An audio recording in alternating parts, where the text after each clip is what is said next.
ठीक है बाबा, पर आप हमें सारी बातें विस्तार से बताइए।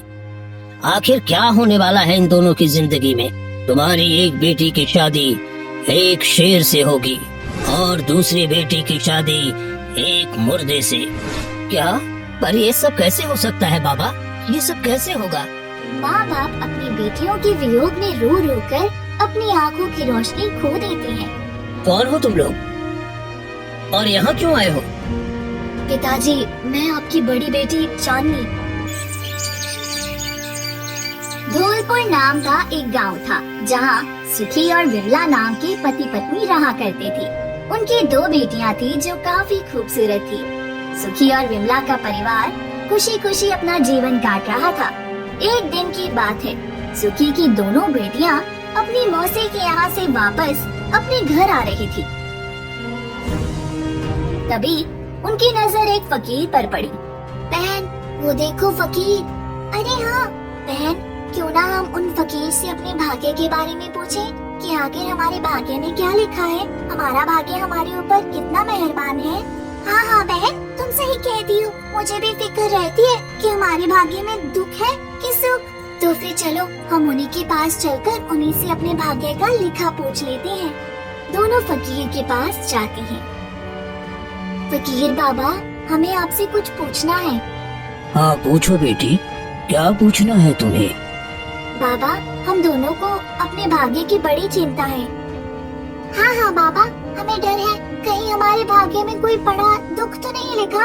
इसी समस्या को लेकर हम दोनों आपके पास आ पहुँचे। बाबा, क्या आप हमारे भाग्य के बारे में बता सकते हैं कि हमारे भाग्य में आखिर लिखा क्या गया है ऊपर वाले से? हाँ हाँ, दिखाओ अपना हाथ। चांदनी और बिंदिया दोनों उत्साहित होते हुए अपना अपना हाथ फकीर को दिखाने लगते हैं।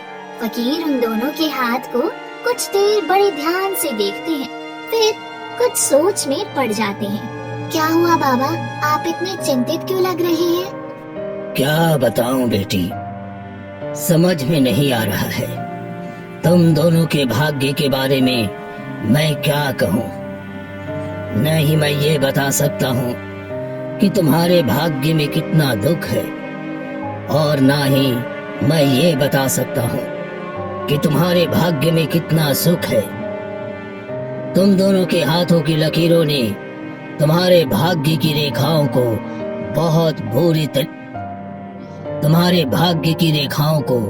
बहुत बुरे तरीके से उलझा कर रखा हुआ है। बाबा, ऐसा क्या है हमारे हाथों की लकीरों में जो आप हमें स्पष्ट नहीं बता पा रहे हैं? बस यूं समझो कि तुम दोनों की जिंदगी में समस्याएं बड़ी हैं।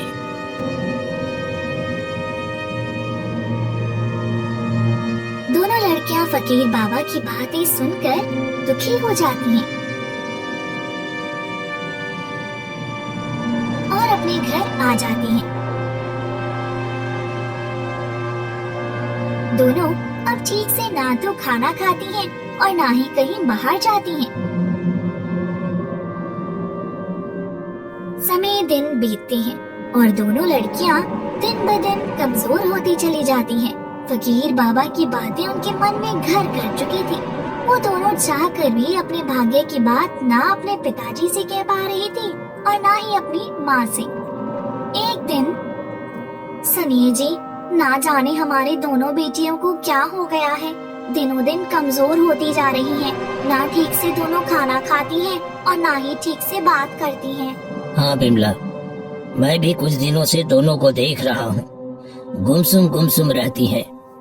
एक काम करता हूँ, कल मैं गांव के एक वैद्य से कुछ दवाइयाँ बनवा कर लाता हूँ। सुबह होती है, सुखी वैद्य के पास जाता है और उन्हें अपनी बेटियों की कमजोरी के बारे में बताता है, जिसके बाद वैद्य सुखी को कुछ जड़ी बूटी देते हैं।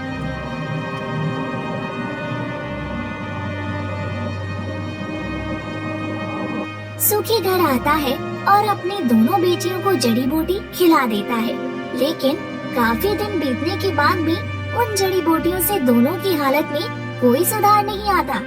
बेटी चांदनी, बेटी बिंदिया, हमारे पास आओ दोनों। जी पिताजी, कहिए।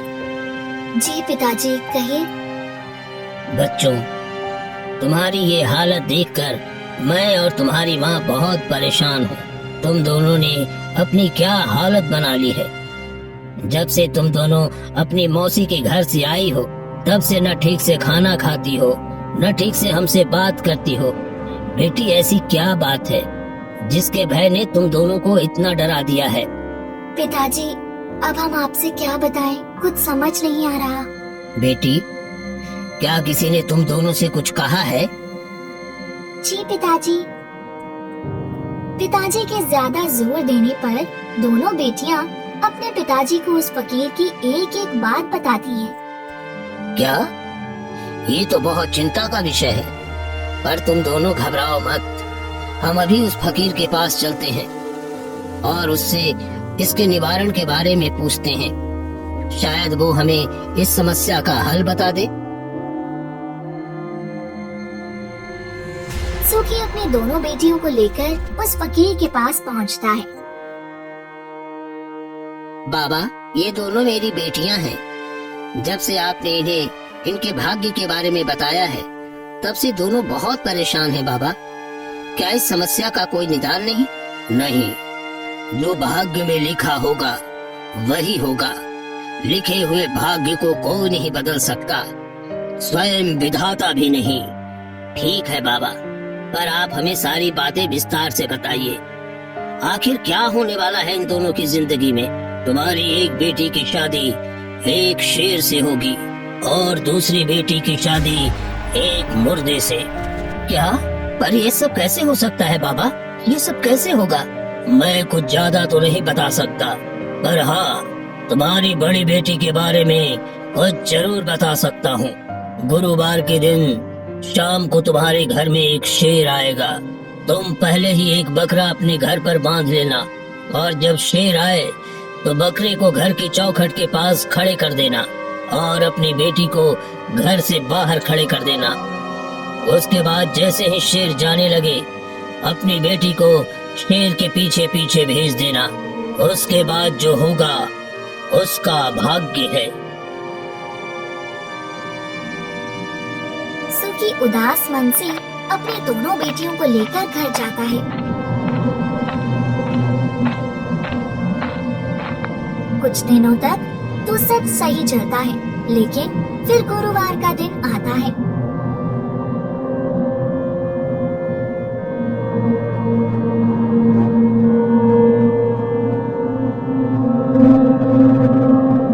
और शेर उनके घर आता है। सूखी फकीर के बताए अनुसार ही काम करता है।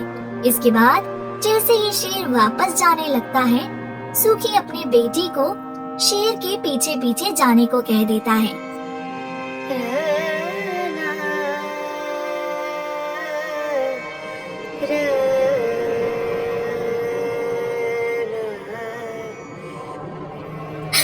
सुनिए जी, वो शेर अब हमारी बच्ची को खा जाएगा। जीते जी तो हम अपनी बच्ची के लिए कुछ नहीं कर पाए।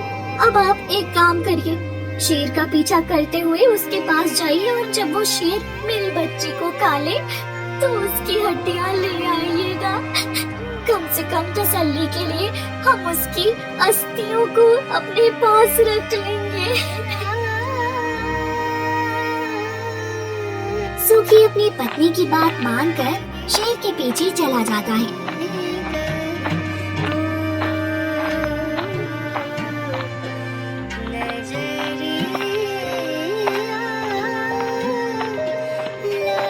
शेर आगे जाकर एक गुफा में घुस जाता है।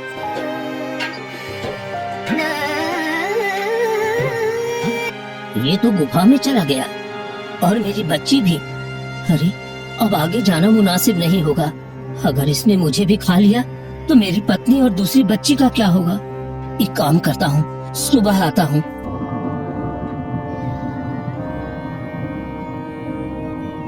सूखी अपने घर आ जाता है। कहाँ है मेरी बच्ची की अस्थियाँ?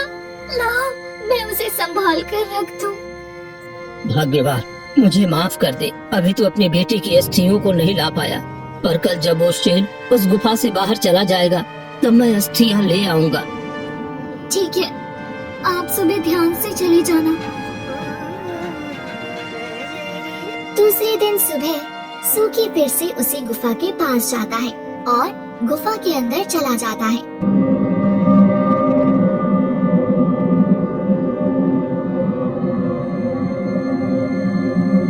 सूखी गुफा के अंदर चलता जाता है।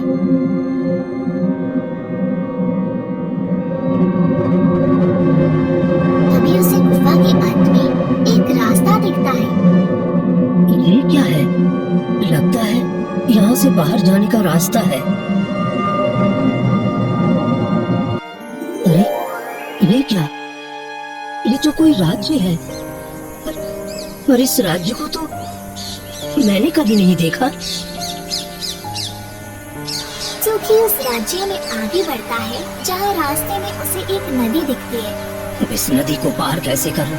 एक काम करता हूँ, नदी में कपड़ा धोने वाले उस धोबी से पूछता हूँ, भैया मुझे ये नदी पार करनी है, क्या आप मेरी थोड़ी सी मदद कर सकते हैं? अरे अपनी दोनों आंखें बंद करो और अपना एक पैर नदी में रखो। सूखी आंख बंद करके नदी पर पैर रखता है, जिसके बाद वो चंद समय में नदी के उस पार पहुंच जाता है। चलते चलते वो एक महल में पहुंचता है जहां उसकी बेटी महल की छत पर बैठी हुई रहती है। बेटी अपने पिताजी को देखकर उन्हें पुकारती है, पिताजी पिताजी इधर आइए, ये मेरा घर है, मैं यहीं रहती हूँ। ये कैसे हो गया? शेर तो मेरी बेटी को गुफा के अंदर ले गया था। चलो कोई बात नहीं, शुक्र है मेरी बच्ची सही सलामत है। सुखी अपनी बेटी के पास जाता है और उससे सारी बातें पूछता है। बेटी, पर ये सब कैसे हुआ? पिताजी, जिसे हम एक शेर समझ रहे थे वह कोई शेर नहीं बल्कि इस राज्य के राजा हैं और मैं यहाँ बहुत सुख से हूँ। आप घर जाकर माँ से कहिएगा उनकी बेटी जिंदा है और सुखी है। ठीक है बेटी। सुबह सुबह सुखी अपने घर की ओर निकल आता है। रास्ते पर फिर वही नदी पड़ती है। सुखी फिर उस धोबी से मदद मांगता है। भैया उस पार जाना है, मेरी मदद करिए। भैया जैसे मैंने तुम्हें कल बताया था वैसे ही आज भी करो। सुखी इस तरह से बहुत कोशिश करता है पर इस पार आ नहीं पाता। ये क्या? कल तो मैं आसानी से पार हो गया था, पर आज क्यों नहीं हो पा रहा हूँ? अरे भाई, क्या तुम बता सकते हो तुम कहाँ से आ रहे हो? हाँ भैया, मैं अपनी बेटी के घर से आ रहा हूँ। अच्छा, तो ये बात है भैया, तुम अपनी बेटी के यहाँ से जो भी साथ लेकर आए हो या खा कर आए हो वो उसे वापस कराओ या उसका मूल्य चुकाओ। सुखी वापस अपनी बेटी के घर जाता है और उससे कहता है, बेटी, तुमने जो मेरी सेवा करी है तुम या तो उसका मूल्य ले लो या मुझे माफ करो। नहीं पिताजी, मैं आपसे आपकी सेवा करने का मूल्य कैसे ले सकती हूँ? चलिए, मैंने आपको माफ किया। सुखी अपनी बेटी से उसकी सेवा माफ करवाता है और अपने घर लौट जाता है। वहाँ वो सारी बातें अपनी पत्नी और अपनी दूसरी बेटी को बताता है, जिसे सुन सारे खुश हो जाते हैं। क्या कह रहे हैं पिताजी? सच में दीदी जिंदा है? आपने इतनी अच्छी खबर सुनाकर मुझे प्रसन्न कर दिया। चलो, हमारी बच्ची जहाँ है खुश तो है। आगे तो सब अच्छा चलता है, लेकिन सुखी और उसकी पत्नी कहीं ना कहीं ये सोचकर चिंतित रहते हैं कि छोटी बेटी के भाग्य में क्या लिखा है। एक दिन, बिंदिया बेटी, चलो हम दोनों जंगल जाकर कुछ लकड़ियाँ ले आते हैं। ठीक है पिताजी। दोनों जंगल की ओर बढ़ते हैं, लेकिन चलते चलते दोनों थक जाते हैं। बेटी, मैं तो बहुत थक गया हूँ, मुझे बड़ी जोरों की प्यास लग रही है। एक काम कर, आसपास देख, कहीं नदी तालाब होगा, जाकर मेरे लिए पानी ले आ। जी पिताजी। बिंदिया पूरे जंगल में घूमती है, लेकिन उसे कहीं कोई नदी या तालाब नहीं दिखता। चलते चलते उसकी नजर एक घर पर पड़ती है। वहाँ उसे एक पानी से भरा हुआ घड़ा और उस पर रखी गिलास दिखती है। वो जाती है और गिलास में पानी भरकर अपने पिताजी को पिला देती है। बेटी जाओ, ये गिलास उसी घड़े पर रखाओ। बिंदिया फिर से उसी घड़े के पास जाती है और गिलास रख देती है, लेकिन दरवाजा अपने आप बंद हो जाता है। बिंदिया जोर जोर से अपने पिताजी को चिल्लाती है, जिससे उसके पिताजी दौड़े आते हैं। पिताजी, पिताजी, मुझे यहाँ से बाहर निकालिए। बेटी, पर ये दरवाजा कैसे बंद हो गया? रुक रुक रुक, मैं उसे खोलने की कोशिश करता हूँ। सुखी दरवाजा खोलने की बहुत कोशिश करता है, लेकिन दरवाजा नहीं खुलता। पिताजी, अब मैं यहाँ से शायद ही निकल पाऊँ, आप जाएं यहाँ से। बेटी एक काम करो, अंदर जाकर देखो, कोई तो होगा जो तुम्हारी मदद करेगा।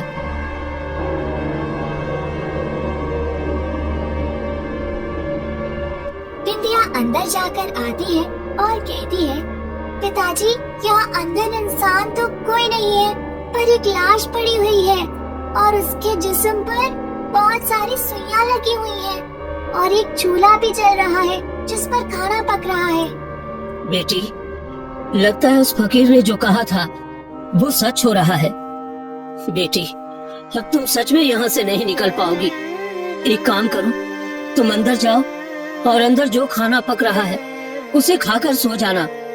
तुम्हारे भाग्य में शायद यही लिखा है और मैं भी मजबूर हूँ, तुम्हारी कोई मदद नहीं कर सकता। ठीक है पिताजी।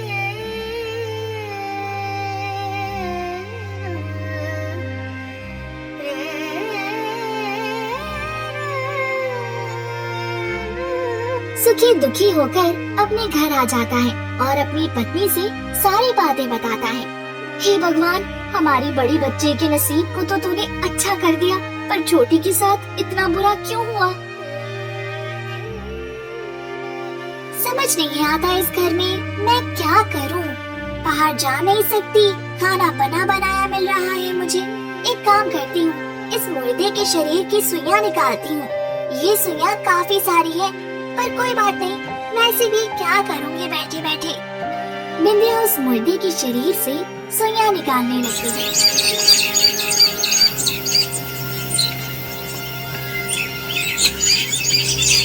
जिसमें उसे करीब 12 वर्षों का समय लग जाता है। सुइयां निकालते निकालते अंत में कुछ 3-4 सुई बचती है। तभी दरवाजा अपने आप खुल जाता है। आज पूरे 12 साल बीत चुके हैं। ये जंगल और घना हो चुका है।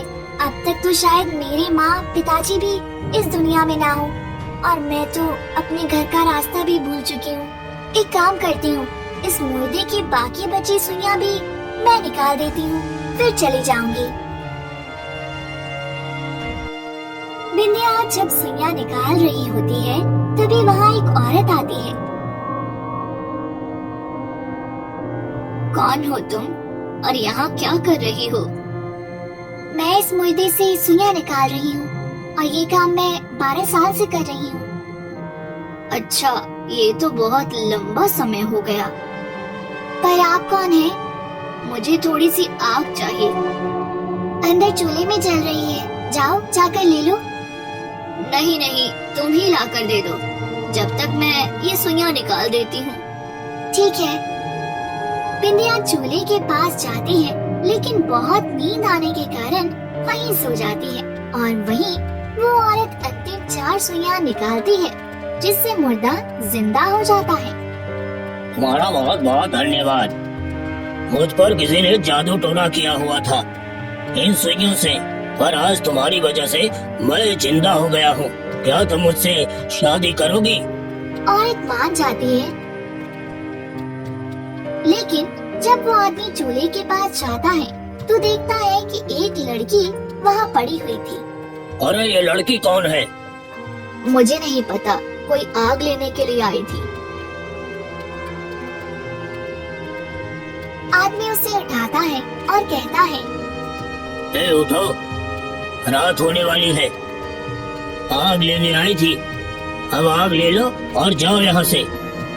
बिंदिया उस आदमी को देखकर देखती रह जाती है, क्योंकि ये वही मृत इंसान था जिसकी वो 12 वर्षों से सुइयां निकाल रही थी। साथ ही वह उस औरत की चालाकी भी समझ जाती है। नहीं नहीं, मेरा कोई घर नहीं है, मुझे यहीं रहने दो। मैं तुम्हारे घर का सारा काम कर दूंगी, मुझे बस 2 वक्त की रोटी दे देना।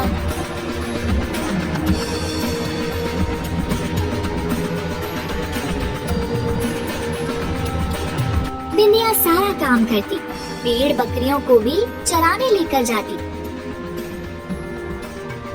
एक दिन आज बाजार जा रहा हूँ, बताओ तुम्हारे लिए क्या क्या लाऊं? औरत बहुत सारी चीजें लाने के लिए कहती है। आदमी बिंदिया से भी पूछता है। नहीं नहीं मालिक, मुझे कुछ नहीं चाहिए।